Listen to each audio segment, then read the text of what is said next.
y a pas à dire. Il s'est crié dans un micro, la Sting. Police, Roxane. Alors, est-ce qu'elle sait aussi bien parler dans un micro? Notre amie Aurore. On se le demande. On va essayer. Bah oui, essaye. Au minimum, tu dois te planter et puis c'est tout. Eh oui. Bienvenue parmi nous. Nous sommes mardi matin et c'est une nouvelle édition de Ton Pense-Bête qui nous attend là tout de suite. Alors Ben, quelle chance nous avons d'être dotés d'un gouvernement et notamment d'un Premier ministre qui s'efforce de nous prémunir de tout angélisme.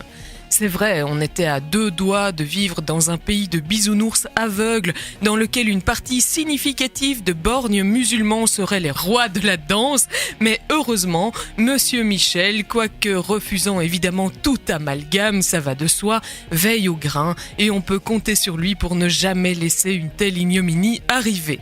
Bon, c'est vrai que Monsieur Yambon est un peu maladroit dans sa manière de ne jamais rapporter que les faits, mais sous la forme de généralités invérifiables. Mais en même temps, faudrait quand même pas se voiler la face, et surtout que le voile, c'est déjà assez suspect comme ça. Le problème évidemment, c'est qu'il y en a toujours qui trouveront malin de jouer sur les mots et sauteront sur l'occasion pour dénoncer un discours d'extrême droite, ce en quoi ils auront tort, ceci dit en passant, puisque celle-ci cherche bien plus à cacher ses relents xénophobes que les membres des partis fréquentables. Or, qu'est-ce que ça veut dire exactement significatif ? Rien de plus que le sens qu'on veut lui donner, et si certains veulent y voir le signe d'une généralisation abusive de la part du ministre, ça les regarde, car en vérité, il ne faisait rien de plus que reconnaître l'existence de faits avérés.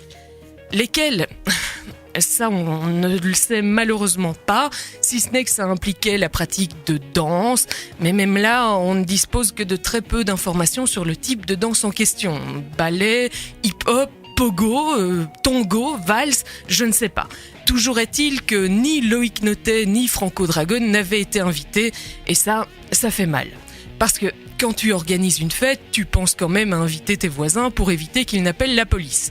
Là, apparemment, Yann n'avait pas été invité, et ça lui reste en travers de la gorge, surtout que la police, c'est lui, alors il faudrait penser à pas le faire chier.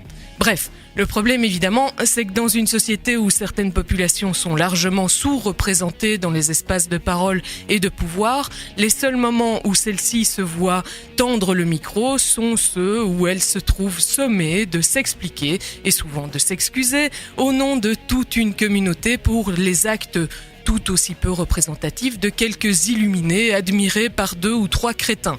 Forcément, du coup, il suffit de pas grand-chose pour estimer significatif un comportement marginal. Le jour où Monsieur Yambon arrêtera de voir une masse invasive et commencera à distinguer des visages, une diversité, peut-être sera-t-il capable de faire la différence entre faits divers et phénomènes de société. Ceci dit, évidemment, sans vouloir tomber dans l'angélisme. Évidemment, Aurore. Puis surtout, merci à toi de faire l'effort d'appeler Monsieur Yambon, alors que tous les politiques wallons l'appellent bien Monsieur Jambon. Ils n'ont pas peur, eux au moins. D'accord. Allez, excellente journée à toi. On se retrouve demain pour une nouvelle édition de Ton Pense-Bête. Tout de suite, c'est la musique qui continue, vous le savez. Dusty Springfield avec In Private.